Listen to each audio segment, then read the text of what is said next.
नमस्कार दोस्तों, मैं Amit Kumar chemistry faculty Aaush academy Karnal के ऑनलाइन प्लेटफॉर्म पर आपका स्वागत करता हूँ। तो लास्ट टाइम हमने वर्क डन किया था। वर्क डन में भी क्या किया था, एक रिवर्सिबल प्रोसेस किया था, एक इरिवर्सिबल प्रोसेस किया था। तो इरिवर्सिबल के अंदर दो केस बनते हैं आपके, वो स्टार्ट करते हैं। यहाँ तक हमने कंप्लीट कर लिया था। इरिवर्सिबल का हमने क्या किया था, वर्क डन का फॉर्मूला जनरेट कर लिया था। अब स्टार्ट करते हैं आगे। अब इसके दो केस बनते हैं। अब दो केस कौन से बनते हैं, तो हेडिंग मेंशन करते हैं। पहला है work done in vacuum, work done in vacuum, या बोल सकते हैं अगेंस्ट वैक्यूम। इस केस में आप वर्क डन कैसे निकाल लोगे। अब वैक्यूम के अगेंस्ट में अगर आप वर्क डन निकालना चाहते हो तो सीधी सी बात है, जो आपका एक्सपेंशन होगा गैस का, अब एक्सटर्नल प्रेशर यहाँ पे क्या रहेगा, जीरो रहेगा। तो हमारा अगर एक्सटर्नल प्रेशर जीरो रहेगा, हमें पता हमारा फॉर्मूला क्या है इरिवर्सिबल का, माइनस पी एक्सटर्नल इंटू में डेवी। अगर यही जीरो हो जाता है तो हमारा वर्क डन भी क्या होगा, जीरो होगा इन वैक्यूम के केस में। सेकंड केस यहाँ पे लेके चलते हैं। सेकंड केस हम लेके चलेंगे यहाँ पे। सेकंड केस हमारा कौन सा है, work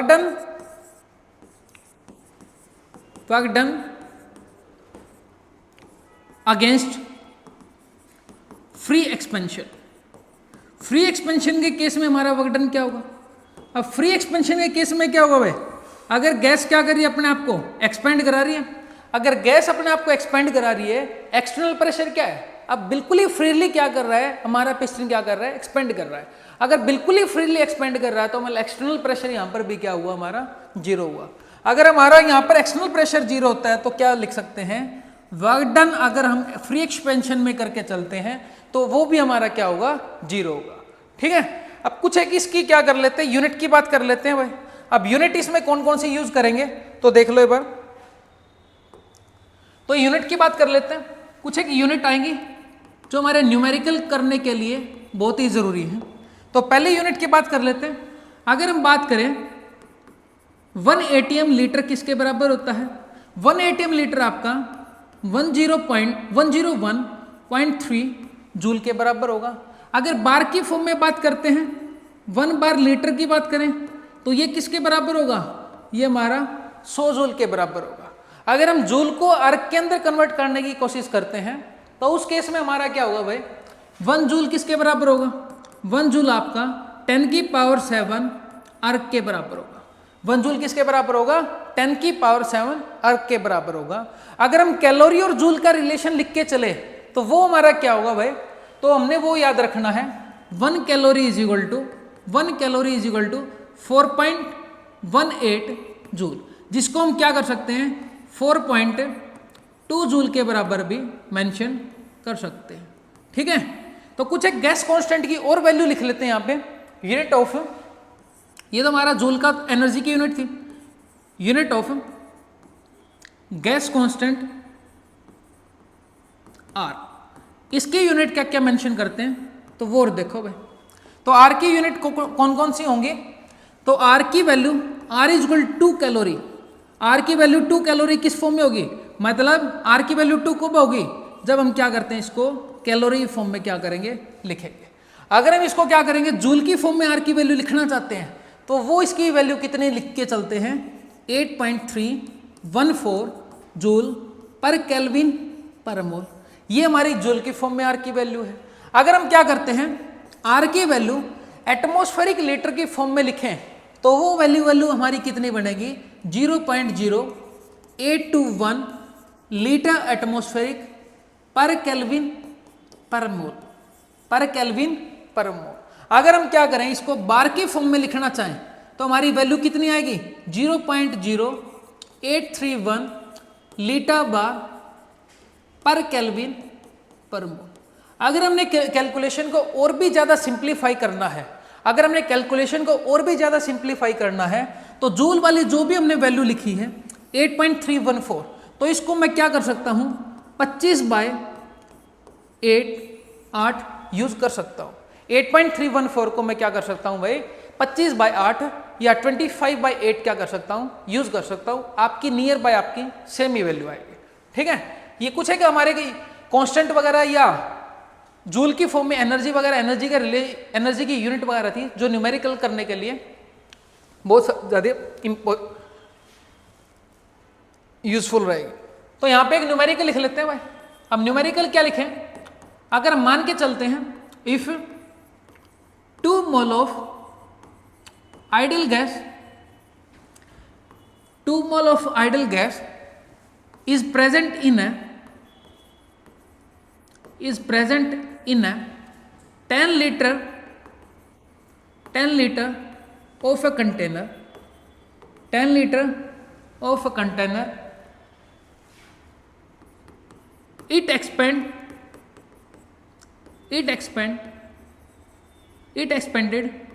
to 20 liter, it expanded to 20 liter at 2 atm pressure, 2 atm pressure. Find out work done in free expansion.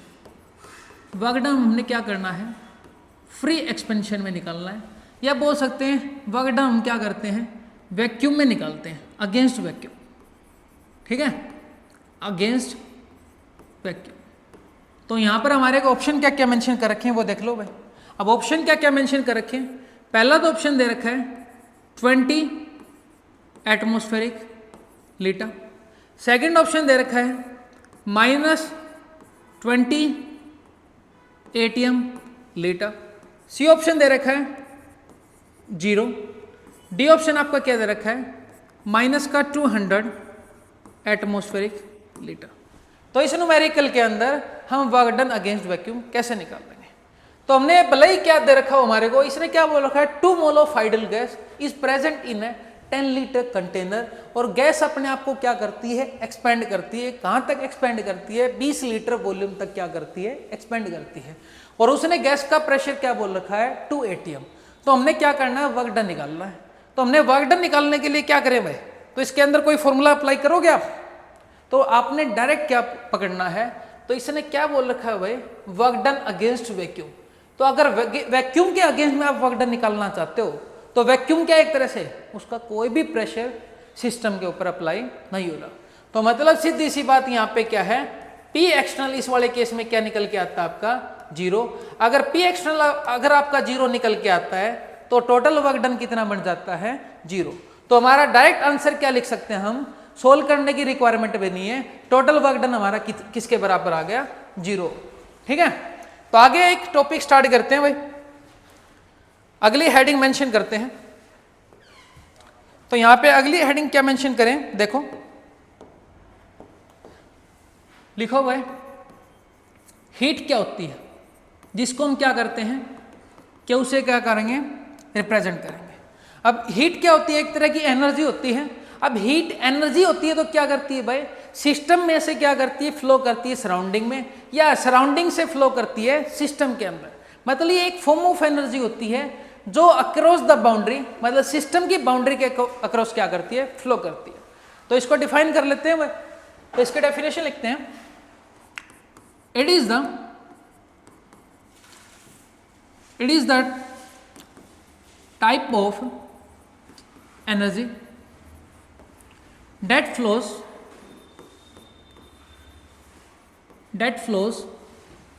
across the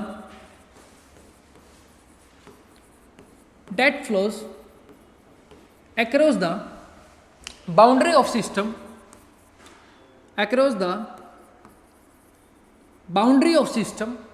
by changing its state।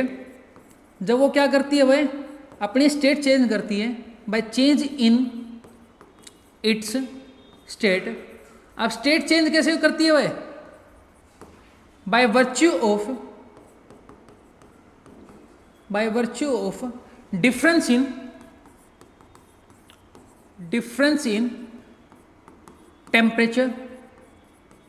Temperature का डिफरेंस होता है बिटवीन सिस्टम एंड सराउंड। तो ये बात का मतलब क्या निकला, तो हीट क्या करती है भाई, जब भी आपका क्या होता है सिस्टम और सराउंडिंग के बीच में टेम्परेचर का डिफरेंस क्रिएट होता है, तो एक टाइप की एनर्जी होती है, वो क्या करती है सराउंडिंग और सिस्टम के बीच में क्या करती है, फ्लो करती है। ठीक है, तो ये देख लेते हैं अब ये फ्लो कहां से कहां तक करेगी। मैं मतलब एक तो हमने हाई टेम्परेचर का एक स्टेट ले ली, दूसरी हमने क्या कर ली लो टेम्परेचर स्टेट ले ली, तो इसका एनर्जी का फ्लो कहां से कहां तक होगा, तो ये बात और लिख लेते हैं। ठीक है, तो डायरेक्शन फ्लो का क्या रहेगा भाई, direction of flow of energy from high temperature to low temperature region की तरफ होगा। मतलब हाई टेम्परेचर रीजन से क्या होगा, लो टेम्परेचर रीजन की तरफ क्या होगा, फ्लो होगा एनर्जी का। तो इसको लिख लेते हैं भाई एक बार, तो एक डायग्राम से समझा के दिखाता हूं। तो देखो भाई बार,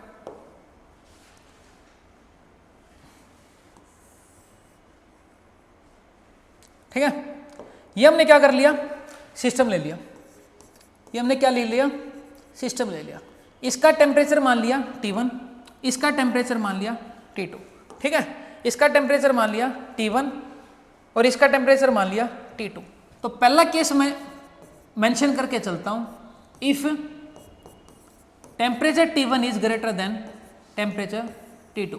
अगर आपका सिस्टम का टेम्परेचर सराउंडिंग के टेम्परेचर से क्या है, ज्यादा है, तो हमने T2 क्या मेंशन कर रखा है यहाँ पे, सराउंडिंग। T2 क्या मेंशन कर रखा है, सराउंडिंग। अब अगर T1 का टेम्परेचर ज्यादा है T2 के टेम्परेचर से, तो आपका हीट का फ्लो कहां से कहां तक होगा, आपका हीट का फ्लो क्या होगा, सिस्टम से लेके सराउंडिंग की तरफ होगा। तो उस केस में आपकी, तो लिखें heat lost by system. System क्या कर रहा है, हीट लॉस्ट कर रहा है, तो किस फॉर्म में लॉस करेगा, वो -Q की फॉर्म में क्या करेगा, लॉस करेगा। अगर आपका क्या करता है, हीट गेन कौन करेगा यहाँ पे, अगर आपका यहाँ पे सिस्टम क्या करेगा, हीट गेन करेगा, सॉरी सिस्टम नहीं सराउंडिंग अगर आपका हीट गेन करेगा, तो उसकी वैल्यू हम क्या मेंशन कर सकते हैं, +Q। तो यहाँ से ये प्रोसेस कैसा होता है हमारा, अगर सिस्टम से हीट रिलीज होती है, तो वो प्रोसेस हमारा क्या बोल के चलेंगे, वो हमारा प्रोसेस बन जाता है एक्सोथर्मिक। वो हमारा प्रोसेस कैसा बन जाता है, एक्सोथर्मिक। तो सेकंड केस मान के चलते हैं भाई, सेकंड केस मान के चलते हैं।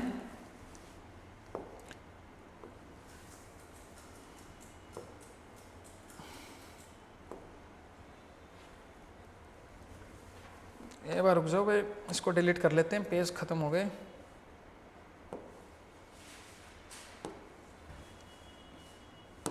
ठीक है, सेकंड केस मान के चल देते हैं।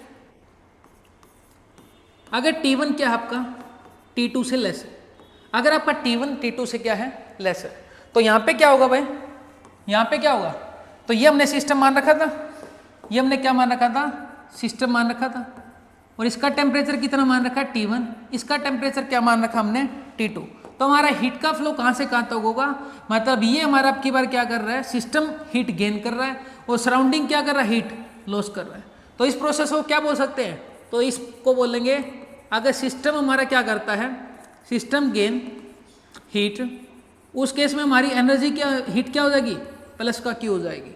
अगर हमारा सराउंडिंग हीट क्या करेगा, अब सराउंडिंग की तरफ से सिस्टम के अंदर क्या कर रही है, हीट लॉस हो रही है, तो उस केस में हीट क्या हो जाएगी हमारी, साइन क्या मेंशन करेंगे, -Q।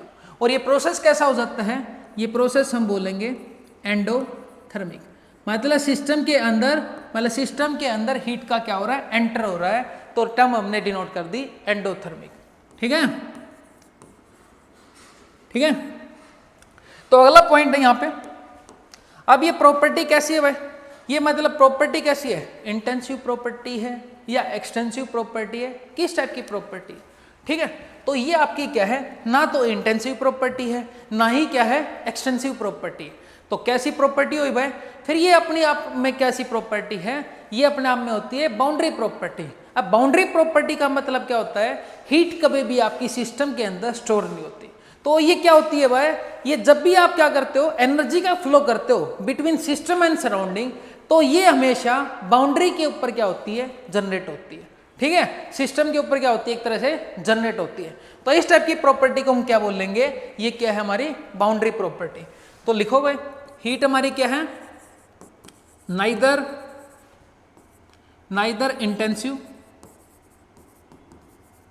नॉर एक्सटेंसिव, ना ही तो या क्या है एक्सटेंसिव है, ना ही इंटेंसिव है, तो क्या है ये हमारी क्या है बाउंड्री प्रॉपर्टी। ये हमारी क्या है बाउंड्री प्रॉपर्टी। अब बाउंड्री प्रॉपर्टी का मतलब क्या होता है, तो वो भी लिख लो एक बार। That is generate during the process at the surface of system. मतलब ये क्या होती है, जब भी आपका प्रोसेस टेक्स प्लेस करता है तभी आपकी क्या होती है जनरेट होती है, और ऊपर से सिस्टम के सरफेस के ऊपर क्या होती है हमेशा अपीयर होती है। ठीक है, तो इसको क्या लिख सकते हैं भाई केमिस्ट्री के अंदर, इसको कैसे मेंशन कर सकते हैं, देयरफॉर इन केमिस्ट्री तो इसको कैसे लिख सकते हैं, तो Q और dQ आपकी क्या है सेम बात है। फिजिक्स के अंदर डिफरेंट हो सकता है पर यहाँ पे क्या है सेम चीज़ है। ऐसे ही आपका वर्क डन, ऐसे ही आपका जो W है, W एंड dW ये भी क्या है सेम है, क्योंकि ये भी क्या होती है आपका वर्क भी क्या होता है, ये भी आपका क्या है बाउंड्री प्रॉपर्टी, ये भी आपका क्या है बाउंड्री प्रॉपर्टी। ठीक है, अब बाउंड्री प्रॉपर्टी कैसे हुआ, तो वर्क भी कभी भी सिस्टम एक पॉइंट के ऊपर अपीयर नहीं होता, ये हमेशा क्या होता है चेंज इन, जब भी आप स्टेट चेंज करोगे केमिस्ट्री के अंदर तब ये क्या होता है अपीयर होता है। तो लिख सकते हैं बार इसको। ठीक है, अगर मान के चले हम स्टेट 1 है, यहाँ पर हमारी क्या है स्टेट 2 है, अगर मैंने स्टेट 1 से लेके स्टेट 2 तक जाना है, अगर मैंने स्टेट 1 से लेके स्टेट 2 तक जाना है, तो जो भी वर्क डन करता है, मैं क्या मान सकता हूँ W मान सकता हूँ। अगर मैं यहाँ से लेके यहाँ तक भी जाता हूँ तो ये जो भी वर्क डन करता है चेंज इन वर्क डन वो भी क्या है dW। तो आपका जो W और dW है यहाँ पे सेम बात है, मतलब कभी भी एक पॉइंट के ऊपर वर्क डन आप कैलकुलेट नहीं कर सकते, क्योंकि वर्क भी आपकी क्या होती है एक एनर्जी होती है, मतलब सिस्टम कभी भी वर्क को एनर्जी की फॉर्म में स्टोर नहीं करता। तो ये पॉइंट भी आप लिख सकते हो।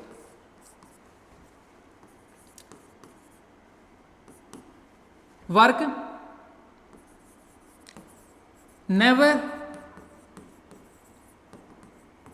stored in the system in the form of energy. तो वर्क कभी भी एनर्जी की फॉर्म में आपका सिस्टम के अंदर स्टोर नहीं होता। एक पॉइंट और लिखते हैं, तो एक पॉइंट में क्या लिख रखा है, तो वर्क को हम क्या लिख सकते हैं दोबारा, तो work can not be calculated for any particular state of कोई भी पॉइंट, मतलब किसी पर्टिकुलर स्टेट के लिए हम क्या नहीं कर सकते वर्क डन वगैरह कैलकुलेट नहीं कर सकते। तो अगला यहाँ पे डेफिनेशन लेके चलते हैं, मतलब अगला टॉपिक स्टार्ट करते हैं यहाँ पे।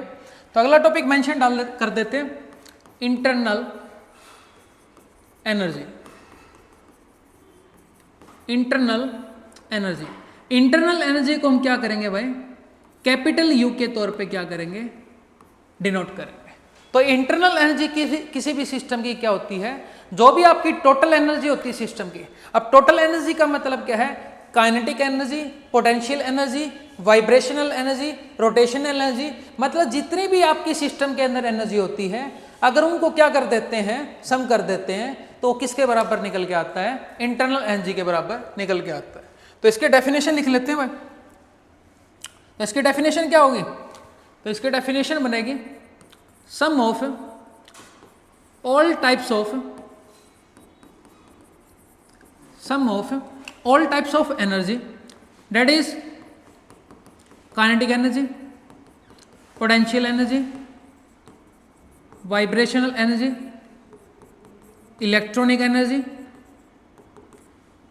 Rotational energy et cetera. जितनी भी आपकी सिस्टम के अंदर एनर्जी होती है अगर उनका क्या कर देते हैं सम कर देते हैं तो वो किसके बराबर आता है, हमारा इंटरनल एनर्जी के बराबर आता है। तो यहाँ से फॉर्मूला क्या बन जाएगा फिर, तो इसको कैसे लिख सकते हैं, U is equal to kinetic energy का सम, पोटेंशियल एनर्जी का सम, एक हमारी और लिखना भूल गए यहाँ पे, ट्रांसलेशन एनर्जी का सम, प्लस में E वाइब्रेशनल एनर्जी, प्लस में E क्या हो जाएगा, रोटेशनल एनर्जी, E क्या हो जाएगा भाई, इलेक्ट्रॉनिक एनर्जी।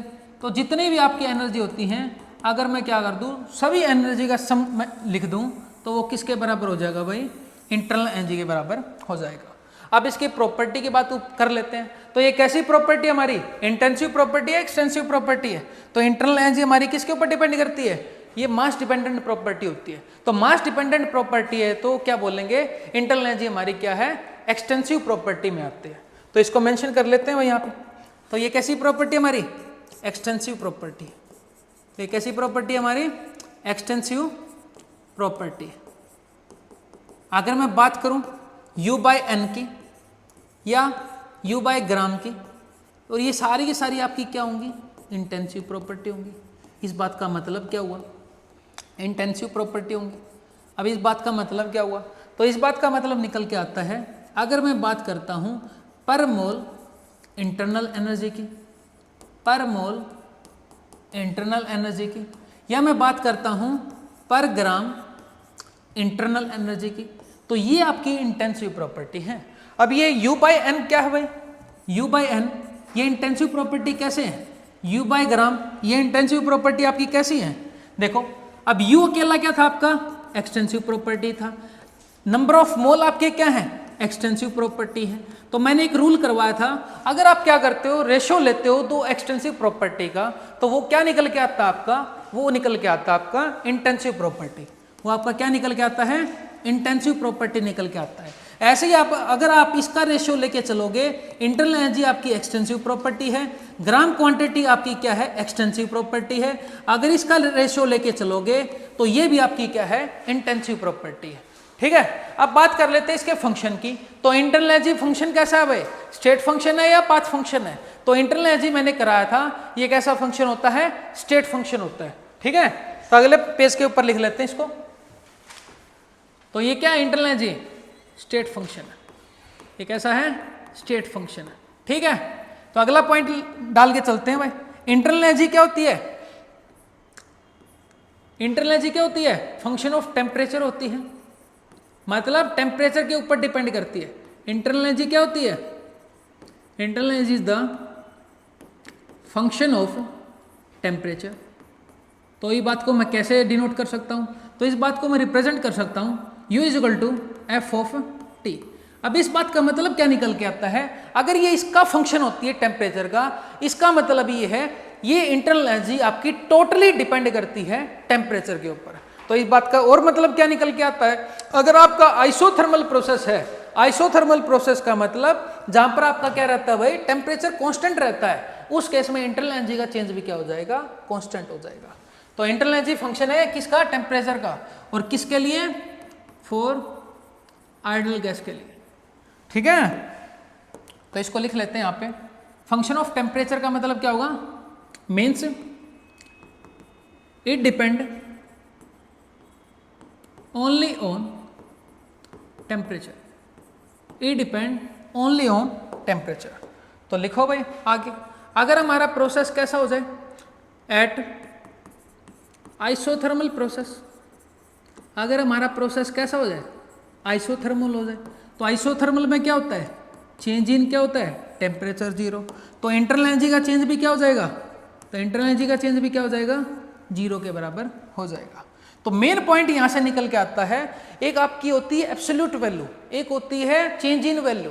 तो अब एब्सोल्यूट वैल्यू आप इंटरनल एनर्जी की नहीं निकाल सकते। एब्सोल्यूट वैल्यू का मतलब होता है केवल और केवल यू, और चेंज इन इंटरनल एनर्जी का मतलब होता है U2 माइनस में U1। मतलब किसी भी पर्टिकुलर पॉइंट के ऊपर आप पर्टिकुलर स्टेट ऑफ टाइम के ऊपर कभी भी इंटरनल एनर्जी को कैलकुलेट नहीं कर सकते। आप केवल और केवल सिस्टम के अंदर क्या कर सकते हो, चेंज इन इंटरनल एनर्जी, मतलब पर्टिकुलर स्टेट से पर्टिकुलर स्टेट जो भी एनर्जी का वेरिएशन होता है उसका आप क्या कर सकते हो, चेंज कर सकते हो। तो ये बात को मैं कैसे लिखता हूं, तो आपने देखना है, तो लिखते हैं भाई, absolute value of absolute value of internal energy is not countable. Absolute value of internal energy is not countable. Only change in internal energy. अब चेंज इन इंटरनल एनर्जी को मैं कैसे रिप्रेजेंट करूंगा भाई? तो du की फॉर्म में represent करूंगा और du आपका क्या हो जाएगा u2 माइनस में u1. इसी को हम क्या कर सकते हैं? Is countable. इसी को हम क्या कर सकते हैं? काउंट कर सकते हैं. ठीक है. ओनली आपकी चेंज इन इंटरनल एनर्जी क्या होगी? काउंटेबल होगी. ठीक है. तो आगे क्या करते हैं? इंटरनल एनर्जी को कैलकुलेट कैसे करें? डिफरेंट प्रोसेस किया था. जैसे डिफरेंट प्रोसेस के अंदर हमने क्या किया था? अगर एक वेरिएबल को हमने क्या किया था? हर प्रोसेस के अंदर कांस्टेंट करके चले थे. पहला केस मान के चलो आइसोथर्मल प्रोसेस में आप इंटरनल एनर्जी कैसे निकाल लोगे? आइसोकोरिक प्रोसेस में आप इंटरनल एनर्जी कैसे निकाल लोगे? आइसोबैरिक प्रोसेस में आप इंटरनल एनर्जी कैसे निकाल लोगे? एडियाबैटिक प्रोसेस में आप इंटरनल एनर्जी कैसे निकाल लोगे? तो अलग अलग प्रोसेस के अंदर क्या करके चलेंगे? इंटरनल एनर्जी को कैलकुलेट करके चलेंगे. तो अगले पेज में मेंशन कर लेता हूं. अगले पेज के ऊपर मेंशन कर लेता हूं. तो यहां पे एक क्वेश्चन आता है. क्वेश्चन मेंशन कर रखा है. ये देखो पहले क्वेश्चन कर लेते हैं. इसने बोला का स्टेट करेक्ट स्टेटमेंट. मतलब हमने करेक्ट स्टेटमेंट बतानी है. ए बी सी और डी के अंदर हमारी सही स्टेटमेंट कौन सी है? तो ये देखो वाई एक्सिस के ऊपर तो आपको किसको प्लॉट कर रखा है? प्रेशर को प्लॉट कर रखा है. एक्स एक्सिस के ऊपर किसको प्लॉट कर रखा है? वॉल्यूम को प्लॉट कर रखा है. अब ये देखो ए पॉइंट यहाँ पे है. ए से लेके बी तक गया. मतलब इनिशियल स्टेट उसने क्या मान रखी है? ए पॉइंट मान रखा है. और फाइनल स्टेट क्या मान रखी है? बी पॉइंट मान रखा है. तो उसने दो पाथ फॉलो करे. एक तो मतलब ए टू बी वो डायरेक्ट चला गया. एक उसने क्या किया? पहले सी पाथ के ऊपर गया, सी पॉइंट के ऊपर गया, फिर वो क्या करा? बी पॉइंट के ऊपर गया. तो हमें पता है जो भी हमारा ए होता है. अब ये देखो W1 is equal to W2. मतलब W1 मान के चलते हैं ये वाला, W2 मान के चलते हैं ये वाला. मतलब A से लेके B तक गया, इसने वर्क डन किया W. एक दूसरा पाथ इसने फॉलो किया, पाथ नंबर 2 मान सकते हैं ये वाला, पाथ नंबर 2, पाथ नंबर 1. अगर ये B पाथ के थ्रू जाता है, मतलब सेकंड पाथ के थ्रू जाता है, तो हमने वर्क डन मान के चलते हैं 2 वाला. अब ये देखो वर्क डन हमारी कैसी प्रॉपर्टी है भाई? वर्क डन हमारा स्टेट फंक्शन है, पाथ फंक्शन है. तो वर्क डन हमने पढ़ा था वो कैसा फंक्शन है भाई? Path function. अगर आप डिफरेंट पाथ को फॉलो करते हो तो आपका वर्क डन भी क्या होगा? डिफरेंट होगा. तो यहाँ पे लिख सकते हैं. हमें पता है वी नो वर्क क्या है? Path function. वर्क क्या है? Path function. तो आपका वर्क पाथ 1 के लिए डिफरेंट होगा पाथ 2 के लिए. तो आपका पहले कंडीशन क्या निकल के आ रही है यहाँ से? Value W1 is not equal to W2. अगर बात कर लेते हैं इंटरनल एनर्जी की. इंटरनल एनर्जी वो भी change in internal energy. Change in internal energy बोल रखिए, हम डेल से भी डिनोट कर सकते हैं. चेंज इन इंटरनल एनर्जी आपकी क्या होती है भाई? ये स्टेट फंक्शन होती है. अब स्टेट फंक्शन का मतलब क्या है? आप कौन सा भी पाथ फॉलो करो, अगर आप स्टेट 1 से लेके स्टेट 2 तक जाते हो, कोई भी पाथ फॉलो करके, तो इंटरनल एनर्जी आपकी केवल और केवल स्टेट 1 और स्टेट 2 के ऊपर क्या करती है? डिपेंड करती है. मतलब आपने जो भी पाथ फॉलो की है वो उसके ऊपर डिपेंड नहीं करेगी. तो जितने भी आप पाथ फॉलो करोगे सभी की चेंज इन इंटरनल एनर्जी क्या आएगी? बराबर आएगी. तो मेंशन कर सकते हैं यहाँ पे. यहाँ से मेंशन क्या कर सकते हैं? W1 is equal to W2, sorry del U is equal to del U1 is equal to del U2. तो यहाँ से हमारी कौन कौन सी स्टेटमेंट ठीक आ रही है भाई? तो यहाँ से हमारे ऑप्शन निकल के आ रहे हैं. एक तो हमारा B वाला ऑप्शन, एक हमारा कौन सा ऑप्शन बन रहा है? C वाला. तो हम ये बोल सकते हैं हमारे 2 आंसर करेक्ट हैं. एक तो हमारा B वाला, एक C वाला. क्योंकि इसने एक तो वर्क दिखा रखा है, एक इसने क्या बोल रखा है? अगर सेकंड पाथ के थ्रू लेके चलते हैं इंटरनल एनर्जी, तो हमारा वर्क क्या होता है? पाथ फंक्शन होता है. पाथ के ऊपर डिपेंड करता है. जितना आप पाथ फॉलो कराओगे उसका वर्क डन और कुछ होगा. जितना आप पाथ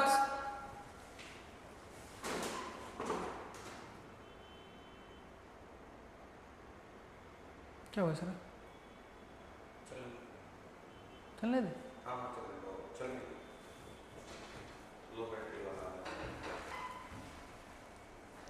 तो आगे देखो भाई, ये क्लियर हो गया. ठीक है. तो अगले पॉइंट में कर लेते हैं. यहाँ पे अगले पॉइंट में हम इंटरनल एनर्जी के बारे में कर रहे थे. मतलब टाइप्स अलग अलग कैलकुलेशन कर रहे थे इंटरनल एनर्जी के डिफरेंट पाथ के अंदर. ठीक है. तो यहाँ से कर लेते हैं कैलकुलेशन ऑफ अरे एक क्वेश्चन और आ गया, तो पहले क्वेश्चनों को निपटा लेते हैं, ठीक है। तो इस क्वेश्चन को देखो, इसने क्या बोल रखा है, 16 gram of ideal gas present in a 2 decimetre cubic container at external pressure, external pressure क्या दे रखा है 1.5 ATM at constant temperature, constant temperature कितना मान रखा है 300 केल्विन। अभी इफ गैस एक्सपेंड, अगर गैस एक्सपेंड करती है 4 डेसीमीटर वॉल्यूम तक, 4 डेसीमीटर वॉल्यूम तक, और टेम्परेचर कितना 300 केल्विन, तो हमने क्या करना है, वर्क डन निकालना है और चेंज इन इंटरनल एनर्जी निकालना। तो चेंज इन इंटरनल एनर्जी और वर्क डन में आप रिलेशन करना पड़ेगा, उसके लिए आपने पहले क्या करना पड़ेगा, फर्स्ट लॉ ऑफ थर्मोडायनेमिक्स करना पड़ेगा। तो इन क्वेश्चनों को क्या करते हैं, बाद में ही करके चलेंगे, ठीक है। तो यहां से कर लेते हैं भाई, एक स्लाइड ऐड कर लेते हैं। तो कैलकुलेशन ऑफ, हेडिंग मेंशन कर लेते हैं, calculation of internal energy, calculation of internal energy in different processes, different processes के अंदर, डिफरेंट प्रोसेसेस इनके अंदर हम इंटरनल एनर्जी को कैसे कैलकुलेट करेंगे, ठीक है। तो पहले बात कर लेते हैं कौन से प्रोसेस की, पहले बात कर लेते हैं आइसोथर्मल प्रोसेस की। आइसोथर्मल में क्या कंडीशन रहेगी भाई, क्या रहेगी इंटरनल एनर्जी की वैल्यू, तो देखते हैं भाई आइसोथर्मल प्रोसेस। अब हमने आइसोथर्मल प्रोसेस पढ़ा था, आइसो का मतलब क्या होता है सेम, थर्मल किससे रिलेट कर रहा है, टेम्परेचर से। मतलब आइसोथर्मल प्रोसेस कौन सा होगा, जहां पर आपका टेम्परेचर क्या रहता है, कांस्टेंट रहता है। अगर आपका टेम्परेचर कांस्टेंट है, तो अभी हमने पढ़ा था इंटरनल एनर्जी किसका फंक्शन होता है, टेम्परेचर का। तो अगर टेम्परेचर कांस्टेंट है तो हमारा इंटरनल एनर्जी भी क्या हुआ भाई, वो भी 0 के बराबर होता है। तो लिखो भाई, अगर आइसोथर्मल प्रोसेस है, टेम्परेचर क्या है, कांस्टेंट है, तो यहाँ पर चेंज इन इंटरनल एनर्जी हम क्या बोल सकते हैं, 0 के बराबर, ठीक है। तो सेकंड पार्ट की बात कर लेते हैं, आइसोबैरिक प्रोसेस। आइसोबैरिक के अंदर क्या होगा भाई, आइसोबैरिक के अंदर क्या था, आइसोबैरिक के अंदर क्या पढ़ा था हमने, जहां पर प्रेशर क्या रहता है, कांस्टेंट रहता है, जहां पर प्रेशर क्या रहता है, कांस्टेंट रहता है। अगर आपका प्रेशर कांस्टेंट रहेगा तो आइसोबैरिक के अंदर आप इंटरनल एनर्जी कैसे निकालोगे, आइसोबैरिक के अंदर आप इंटरनल एनर्जी कैसे निकालोगे भाई, कैसे निकालोगे।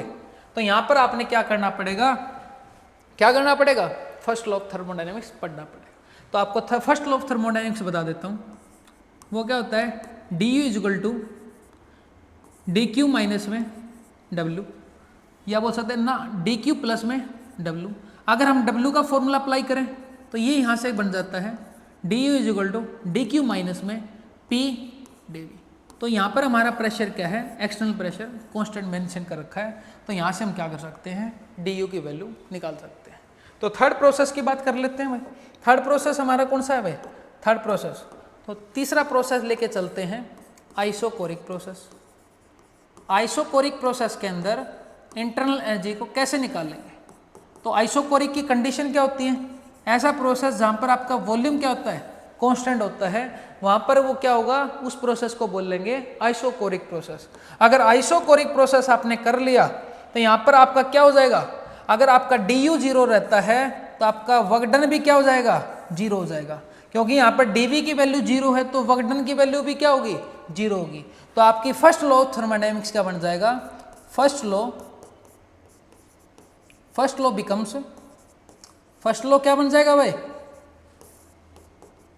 du is equal to dq बन जाएगा।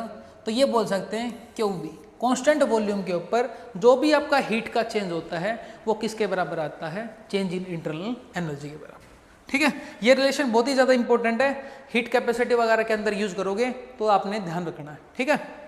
तो चौथा प्रोसेस की बात कर लेते हैं भाई, चौथे प्रोसेस की बात कर लेते हैं, ठीक है। तो फोर्थ प्रोसेस यहां पे हमारा है,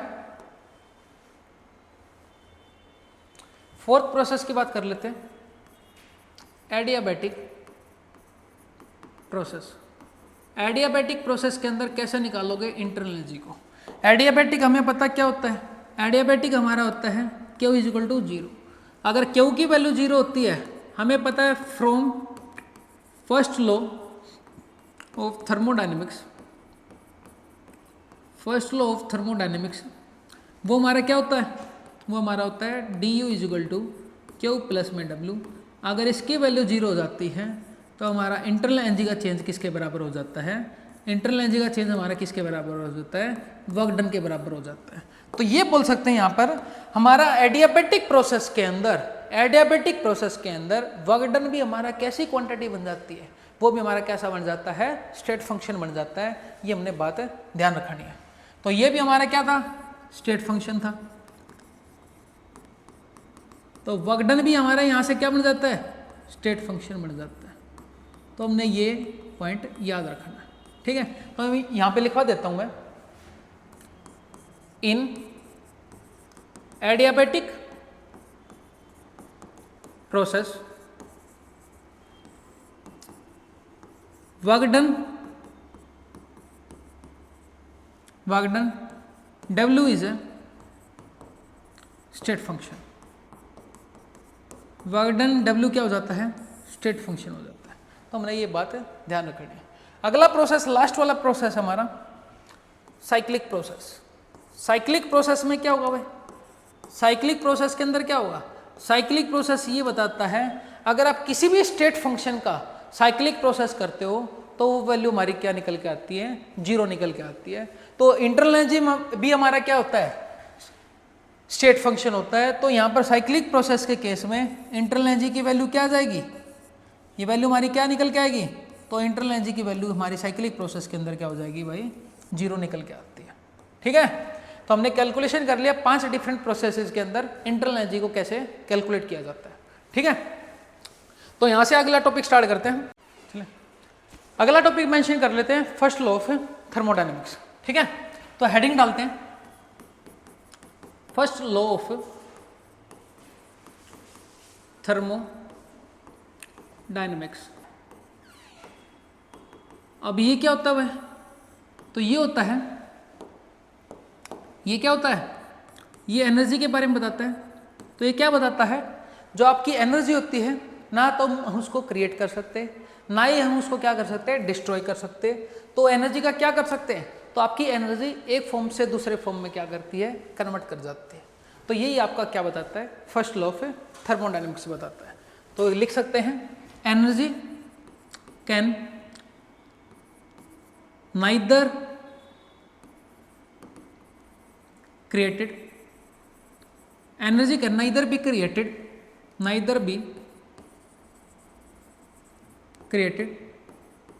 nor be destroyed। तो इसका क्या कर सकते हैं, neither be created nor be destroyed but it can transform from one state to या वन फॉर्म टू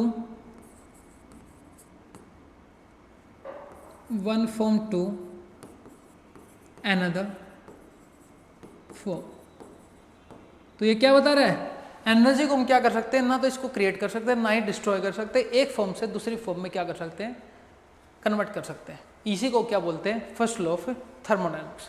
अब इसका भाई फॉर्मूला कैसे आता है, जो भी हमने इक्वेशन लिखी थी पहले D U is equal to D Q plus में डब्ल्यू, उसका फॉर्मूला कैसे जनरेट होता है तो वो देखो, ठीक है। तो यहां से फॉर्मूला जनरेट करते हैं। तो मान के चलते हैं आपका ये सिस्टम है, तो मान के चलते हैं ये सिस्टम बना लेते हैं बार।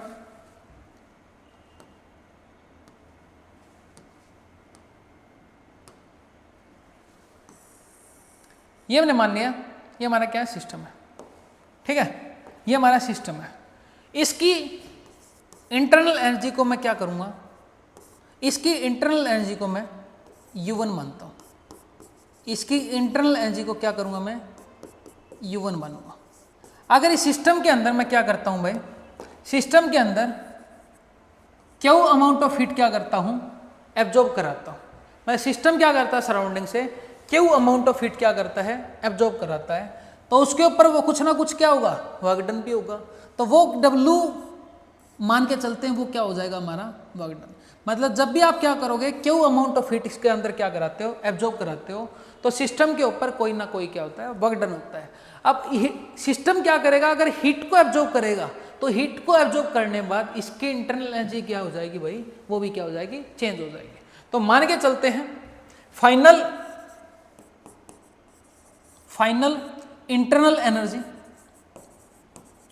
Final internal energy after work done कराने के बाद, आफ्टर वर्क डन कराने के बाद हमारी इंटरनल एनर्जी मान के चलते हैं वो क्या हो जाएगी, U2 हो जाएगी।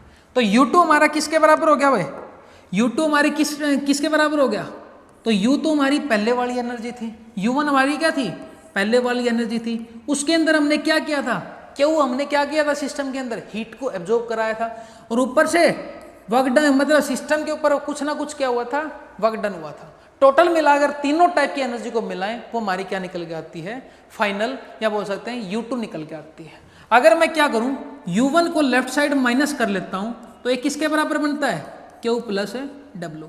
तो U2 माइनस में U1 को मैं क्या लिख सकता हूं, यहां पर U2 माइनस U1 को मैं लिख सकता हूं चेंज इन इंटरनल एनर्जी, और ये किसके बराबर होगी, Q प्लस में W। ये जो भी इक्वेशन निकल के आती है इसी को हम बोलते हैं first law of thermodynamics, first law of thermodynamics, ठीक है, जो बहुत ही हमारे लिए यूजफुल है, ठीक है। तो ये बात हमने ध्यान रखनी है। तो यहाँ पर इसी के ऊपर एक क्वेश्चन लिख रखा था हमने, तो लिख लेते हैं, क्वेश्चन देख लेते हैं क्या है, ठीक है। ये हमारा एक क्वेश्चन था, तो ये क्वेश्चन करते हैं। इसने क्या बोल रखा था, हमारी आइडियल गैस है वो कितनी है, 16 ग्राम है, वो कितने कंटेनर के अंदर है, मतलब एक वॉल्यूम है कंटेनर का, वो कितना है, 2 डेसीमीटर, वो कितना कंटेनर का वॉल्यूम कितना है, 2 डेसीमीटर क्यूबिक, और एक्सटर्नल प्रेशर कितना है, मतलब कितने एक्सटर्नल प्रेशर के ऊपर वो क्या कर रही है, एक्सपेंड कर रही है, वो उसने प्रेशर मान रखा है 1.5, और टेम्परेचर क्या मान रखा है उसने, कांस्टेंट। अगर टेम्परेचर कांस्टेंट है, मतलब कांस्टेंट टेम्परेचर है, अगर हमारा टेम्परेचर क्या है, कांस्टेंट है, तो हमारा प्रोसेस कैसा होगा भाई, वो प्रोसेस कैसा होगा, आइसोथर्मल प्रोसेस होगा। प्रोसेस कैसा होगा, आइसोथर्मल। फिर इसने बोला है गैस अपने आप को अगर एक्सपेंड करे, कहाँ तक एक्सपेंड करती है, expanded to 4 decimetre cubic volume at constant temperature 300 kelvin. तो हमने कैलकुलेट करना है वर्क डन। अब ये देखो, पहले तो ये वर्क डन किसका निकालेंगे, रिवर्सिबल प्रोसेस का निकालेंगे या इरिवर्सिबल प्रोसेस का। इसने यहाँ पर केवल और केवल क्या बोला है, एक्सटर्नल प्रेशर के अगेंस्ट में हमारी गैस क्या कर रही है, एक्सपेंड कर रही है। अगर एक्सटर्नल प्रेशर के अगेंस्ट में बोल रहा है, इसने ये मेंशन नहीं कर रखा एक्सटर्नल कांस्टेंट प्रेशर। अगर ये बोल देता एक्सटर्नल कांस्टेंट प्रेशर के अगेंस्ट में क्या कर रही है भाई, एक्सपेंड कर रही है, तो हमारा वर्क डन किसका निकालना पड़ता, हमने इरिवर्सिबल प्रोसेस का निकालना पड़ता। तो यहां पर हम किसका प्रोसेस का निकाल लेंगे, वर्क डन हम निकाल लेंगे, किसका निकाल लेंगे, रिवर्सिबल प्रोसेस का। अगर हम रिवर्सिबल प्रोसेस का वर्क डन निकालते हैं, हमारे को क्या क्या वैल्यू दे रखी है, V1 की वैल्यू दे रखी है, वो कितनी दे रखी है, 2 डेसीमीटर क्यूबिक। V2 की वैल्यू कितनी दे रखी है, 4 डेसीमीटर क्यूबिक। और ऊपर से क्या क्या मेंशन कर रखा है इसने, ऊपर से इसने क्या बोल रखा है, 16 ग्राम आइडियल गैस दे रखी है। अब 16 ग्राम आइडियल गैस कौन सी दे रखी है, यहां पर क्या मान के चलना पड़ेगा भाई, हमने यहां पर हमने क्या मान के चलना पड़ेगा, क्या मान के चलना पड़ेगा भाई, 16 ग्राम आइडियल गैस। यहां पे कुछ गड़बड़ तो नहीं है, गड़बड़ तो नहीं है भाई यहाँ पे, ये हो सकती है मीथेन गैस हो सकती है, एक बार मान के चलते हैं, क्योंकि हमारे को नंबर ऑफ मोल्स वगैरह नहीं दे रखे, तो मीथेन गैस हो सकती है, मान के चलते हैं। 16 ग्राम क्या है, CH4 गैस है, ठीक है। अगर CH4 गैस है 16 ग्राम, उसका दे रखा है वेट। अगर मैं नंबर ऑफ मोल निकालना चाहता हूँ CH4 के, वो कितने निकल के आएंगे, 16 ग्राम, और मोलर मास इसका कितना होता है, 16 होता है। तो नंबर ऑफ मोल आपके CH4 के कितने निकल के आएंगे, तो 1। तो हमारा फॉर्मूला क्या होता है, W रिवर्सिबल का -2.303, और ऊपर से हमारा आंसर किसकी फॉर्म में निकाल रखा है, एटमॉस्फेरिक डेसीमीटर क्यूबिक। अब डेसीमीटर क्यूबिक किसके बराबर होता है, हमें पता है 1 डेसीमीटर क्यूबिक 1 लीटर के बराबर होता है। तो यहां से हम R की वैल्यू क्या कैलकुलेट करेंगे, R की वैल्यू हमने यूज करनी पड़ेगी 0.821 लीटर एटमॉस्फेरिक वाली। हमने वैल्यू कैलकुलेट करनी पड़ेगी, मतलब मेंशन करनी पड़ेगी। तो इसकी वैल्यू लिख लेते हैं भाई 2.303, एन की वैल्यू हमारी 1 है, आर की वैल्यू 0.081 है, इनटू में टी की वैल्यू कितनी है भाई, टी हमारे को दे रखा है 300, और ऊपर से क्या करेंगे, ऊपर से क्या करेंगे, इसको log V2 बाई V1 से हमने क्या करना पड़ेगा, मल्टीप्लाई करना पड़ेगा। तो यहाँ पे इनटू में log V2 क्या दे रखा है 4 डेसीमीटर क्यूबिक दे रखा है, बाय में V1 कितना दे रखा है 2 डेसीमीटर क्यूबिक दे रखा है। डेसीमीटर क्यूबिक से डेसीमीटर क्यूबिक कट जाएगा, 2 से ये कटेगा तो ये कितना बन जाएगा 2। अब log 2 की हमें वैल्यू पता है कितनी होती है, पहले तो इसको कैलकुलेट कर लेते हैं, -2.303 माइनस 2.303, एक बार रुक के चलो, वर्कडन इंटरनल एनर्जी,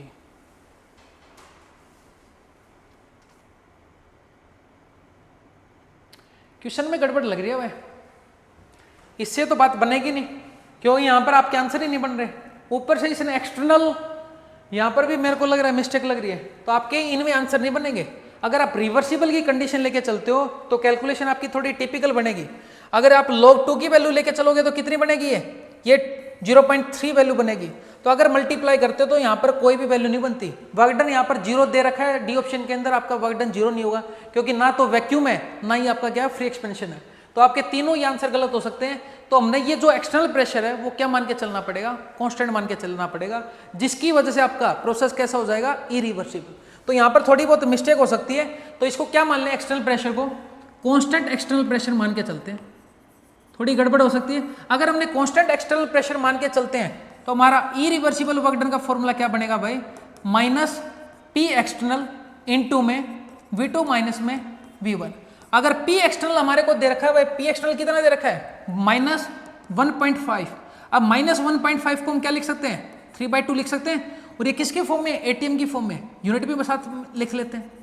अब इसने बोला है V2 माइनस में V1, V2 माइनस में V1 की वैल्यू कितनी दे रखी है, V2 की वैल्यू दे रखी है 4, माइनस में V1 की वैल्यू कितनी दे रखी है 2, और हमने इसकी यूनिट कॉमन निकाल ली, वो कितनी है, डेसीमीटर क्यूबिक है। तो यहां से सोल्व करोगे तो कितना बनेगा हमारा वर्क डन। तो इसको मैं एलिमिनेट कर दूं, इसको मैं एलिमिनेट कर देता हूं इतने को, ठीक है। तो यहां से वैल्यू कितनी बनेगी, 3/2 माइनस 3/2 मल्टीप्लाई बाय में 2, आगे यूनिट आपकी क्या आती है, एटमॉस्फेरिक डेसीमीटर क्यूबिक, यहां से ये कटेगा तो आपका वर्क डन क्या निकल के आएगा भाई, वर्क डन इरिवर्सिबल का था। थोड़ी बहुत हमने मिस्टेक कर रखी थी, टाइपिंग वगैरह में लिखने में दिक्कत हो गई थी, तो हमारा वर्क डन का इरिवर्सिबल का वर्क डन कितना निकल के आता है, -3 ATM पर डेसीमीटर क्यूबिक। तो हमारा आंसर कौन सा बन रहा है भाई, आंसर अपना ये कट गया, ये वाला कट गया, आपके दो आंसर बन रहे हैं। तो हम क्या कर लेते हैं, इंटरनल एनर्जी निकाल लेते हैं। एक की इंटरनल एनर्जी आंसर में दे रखी है +3 जूल, एक की इंटरनल एनर्जी दे रखी है आपकी 0 जूल। तो इंटरनल एनर्जी कैसे निकाल लें, ऊपर से इसने क्या बोल रखा, कांस्टेंट प्रेशर। अगर आप कांस्टेंट प्रेशर लेके चलते हो तो कांस्टेंट प्रेशर क्या होता है, आइसोथर्मल प्रोसेस, और हमें पता है इंटरनल एनर्जी क्या होती है हमारी, बिल्कुल और बिल्कुल इसका क्या होती है, फंक्शन होता है। अगर हमारा आइसोथर्मल प्रोसेस होता है तो इंटरनल एनर्जी का चेंज भी क्या हो जाएगा, 0। तो हमारा ये वाला आंसर गलत हो गया, तो ये वाला हमारा आंसर ठीक है। तो यहाँ पर हमारा इस क्वेश्चन का आंसर कौन सा है, 3 वाला भाई, ठीक है। बाकी क्या करते हैं अगले वाले लेक्चर में मेंशन करेंगे, ठीक है। थैंक यू भाई।